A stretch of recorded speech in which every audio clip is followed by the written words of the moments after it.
જય શ્રી કૃષ્ણ મિત્રો, હેરફોલ એક મેજર ઇશ્યુ થઈ ગયું છે. પીપલ આર કન્ફ્યુઝ શું પ્રોડક્ટ લેવાનું, ક્યારે લગાડવાનું, કે કેમ અને ઇમ્પ્રૂવ કરાય. હું આ વિડીયોમાં તમને કમ્પ્લીટ સોલ્યુશન આપું છું. 5 સિમ્પલ ટિપ્સ, નેચરલ ટિપ્સ. આ તમે ફોલો કરશો, તમારું પૈસા પણ બચી જશે અને તમારી હેર હેલ્થ પણ ઇમ્પ્રૂવ થશે. ધ્યાન રાખો, એન્ડ સુધી જોઈ લેજો અને હરેક ટિપને ફોલો કરો. વિડીયો સ્ટાર્ટ કરવાની પહેલા આવું જ ગુજરાતીમાં હેલ્થ અને ફિટનેસ રિલેટેડ રેગ્યુલરલી વિડીયો જોતું હોય તો સબસ્ક્રાઇબ કરવાનું નહીં ભૂલતા. ટાઈમ વેસ્ટ જ નહીં કરું. Let's gate into the video. First thing, hair fall થવા મેજર રીઝન ઇઝ તમારી ડાયટમાં પ્રોટીન નથી. શું કામ ખબર છે?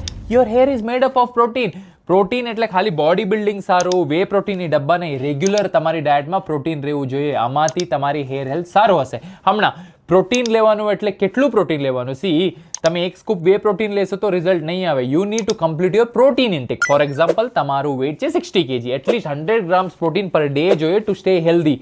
સમજી ગયા? Not only your hair, your eyes, your overall performance. તો શું પ્રોટીન સોર્સિસ લેવાય? You can take chana, soya, rajma, paneer, tofu, આ બધું કોમ્બિનેશનમાં. ઇનફેક્ટ તમે વે પ્રોટીન પણ લેવાય. પણ as I told you, not only one scoop, overall protein ઇન્ટેકમાં ધ્યાન દેવાનું.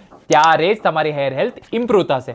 સમજી ગયા? કાંઈ પ્રોડક્ટની ઉપર પૈસા વેસ્ટ કરવા પહેલા તમારી ડાયટને ચેન્જ કરો, લાઇફસ્ટાઇલ ઇમ્પ્રૂવ કરો, રિઝલ્ટ આવશે. Second important thing, micronutrient deficiency. Yes, તમારી ડાયટમાં પ્રોટીન એડ કર્યા, ઓકે, રિકવરી થઈ જશે. પણ there is something known as micronutrient, for example vitamins અને minerals, which is very important for your hair health. હું શું કરીને પણ બતાવું છું. વિટામિન B12 રહેવા દો, ઝિંક રહેવા દો, મેગ્નેશિયમ રહેવા દો, બાયોટીન રહેવા દો, વિટામિન D રહેવા દો. All this are very important. આમાંથી જ તમારું ઓવરઓલ હેલ્થ સારું હોય. હમણાં in case you are not getting it from your food, તમારું જમવામાંથી તમે નથી મળતું, તો then you can consider supplement. એના પહેલા નેચરલ ફૂડ લિસ્ટ હું અહીંયા આપું છું અને કન્સિડર કરો, સ્ક્રીનશોટ લઈ લો. ફર્સ્ટ ડાયટમાં આ બધું એડ કરો. એના પછી ઇફ નોટ, પછી સપ્લિમેન્ટ કન્સિડર કરાય. સપ્લિમેન્ટ લેવાટાને પણ તમે રિસર્ચ કરો. કોઈ પ્રમોટ કર્યા કરીને નહીં લેતા. ઇન્ગ્રીડિયન્ટ્સ વેલિડ છે કે સર્ટિફાઈડ છે કે બધું ચેક કરવાનું. બરાબર? તમને in case certified supplement list જોઈએ છે, કમેન્ટ કરો, હું તમને મોકલાવીશ. બરાબર? This is second important thing. તમે માઇક્રોન્યુટ્રિયન્ટ્સની ઉપર ધ્યાન નહીં દેશો તો તમારી ઓવરઓલ હેલ્થ ઇમ્પ્રૂવ નહીં થાય. You will feel lazy, you will feel tired. So micronutrients are very important. Third thing મિત્રો, જો પ્રોડક્ટ, ડાયટ બધું ઠીક છે, પણ stress place a very important role in hairfall. હા, તમે કેટલું સ્ટ્રેસ વધારે કરશો, હેરફોલ થશે. તો શું કરવાનું? આ બે વસ્તુને સમજી જાઓ. એક, ઇન કેસ સ્ટ્રેસ જો તમે લેવો છો, પ્રોબ્લેમ જો છે તમારી કંટ્રોલમાં હોય તો તમે વર્ક કરીને સોલ્વ કરે. પણ અગર પ્રોબ્લેમ તમારી હાથમાં નથી તો સ્ટ્રેસ કરીને શું ફાયદો છે? You spoil your sleep, cortisol level increase થશે, હેરફોલ થશે. સમજી ગયા?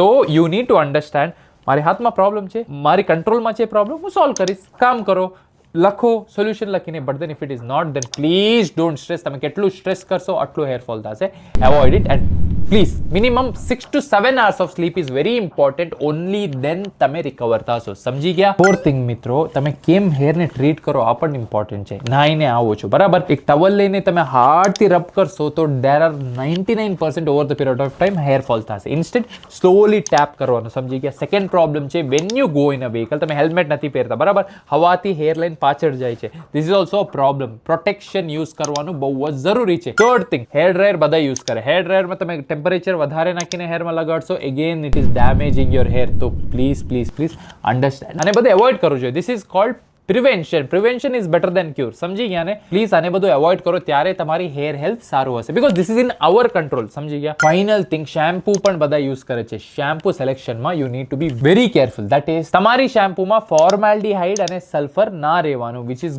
Bed for your hair health. હા, તો શું કરાય? તમે શેમ્પુ લેવટ અને પાછળ ઇન્ગ્રીડિયન્ટ્સ ચેક કરો, રિસર્ચ કરો, એના પછી પરચેસ કરો. સમજી ગયા? બીકોઝ કોઈ પ્રમોટ કરે છે, માર્કેટિંગ કરે છે, યુ વિલ બાય ઓફ. પછી કોણ આવશે તમારી હેર હેલ્થ સારું? You will have to go to the doctor. સમજી ગયા? સો બી કેરફુલ, માઇન્ડફુલ શોપિંગ કરો. ઇન કેસ તમને વિધાઉટ ફોર્માલ્ડીહાઇડ સલ્ફેટની શેમ્પુ લિસ્ટ જોઈએ છે, કમેન્ટ કરીને બતાવો, હું બતાવું છું. જનરલ લિસ્ટ હું અહીંયા નાખું છું. તો પ્લીઝ અને તમારી હેર કેર રૂટીનમાં એડ કરો. નાઉ ગોઈંગ અહેડ, અગર મિત્રો જેનેટિકલી પ્રોબ્લેમ છે તો કાંઈ કરવાના હતા. You will have to go for a transplant. Other than that, તમારી હાથમાં શું બધું છે આ બધું કંટ્રોલ કરો. Very important. Even if you go for a transplant, હું જો બોલો 5 ટિપ્સ આને ફોલો કરવું જ પડશે. ઓનલી દેન તમારો હેર હેલ્થ સારો હશે.